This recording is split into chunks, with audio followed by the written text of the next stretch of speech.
High রে auto, এই অটোর কামাই এখন আমার রুটি রুজি দাঁড়াইছে। একদিন অটো বন্ধ তো ঘরের চুলা বন্ধ।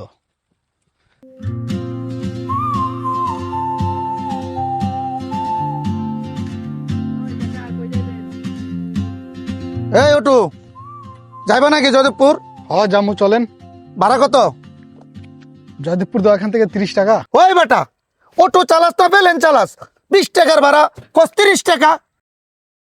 ভাই ব্যাটারির দাম বাড়া, গ্যারেজ মালিক গ্যারেজ বিলের দাম বাড়ায় দেয়।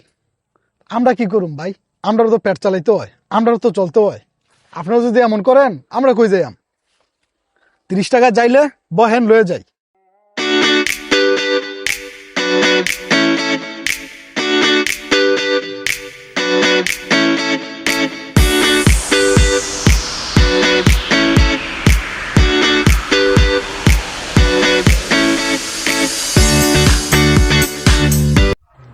যাবেন নাকি জামু।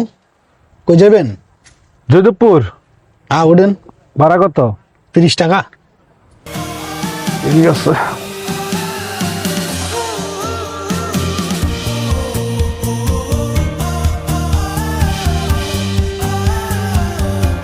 এই মিয়া, গাড়ি কেমনে চালাও? এত জাক্কি লাগে করে ভাঙ্গে দেখকে চালাও। রাস্তা ভাঙ্গা, আমার কি দোষ? রাস্তা ভাঙ্গা হইলে তো গাড়ি একটু জাকি লাগবেই। রাস্তা ভাঙ্গা তুমি দেখকে চালাও ভাঙ্গা। আচ্ছা ঠিক আছে, দেখে চালাইতেছি। দেখছেন ভাই, ভাড়া কেমনে বেশি নে? কই বেশি লোক, আমি তো ভাড়া ফুরে উঠলাম। হেরার কি, হেরার কোনো কষ্ট আছে?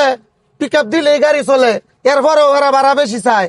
একদিন যদি গাড়িটা বন্ধ থাকে, আমাদের চুলায় আগুন জ্বলে না ভাই। এই যে কারেন্ট থাকে না, কারেন্ট না থাকলে গাড়ি একদিন বন্ধ। আমাদের দিন কিভাবে যে হেডা খেয়াল করেন। সবাই কষ্ট করে, কিন্তু কাউকে ছোট করে কথা বলা ঠিক না মুরবি। কথা বুঝতে পারছেন? ভাই পারলেও দর কষাকষি করেন, এতে আমগো কোনো সমস্যা নাই, কিন্তু একটু সম্মান দিয়ে কথা কেন। আমরাও তো মানুষ, আমরাও বুঝিভূত আছে। এত বেশি অসম্মান দিয়ে কথা কেন না। ভাই সামনে মুখটাই রাখেন ভাই, এখানেই রাখেন, এখানেই রাখেন।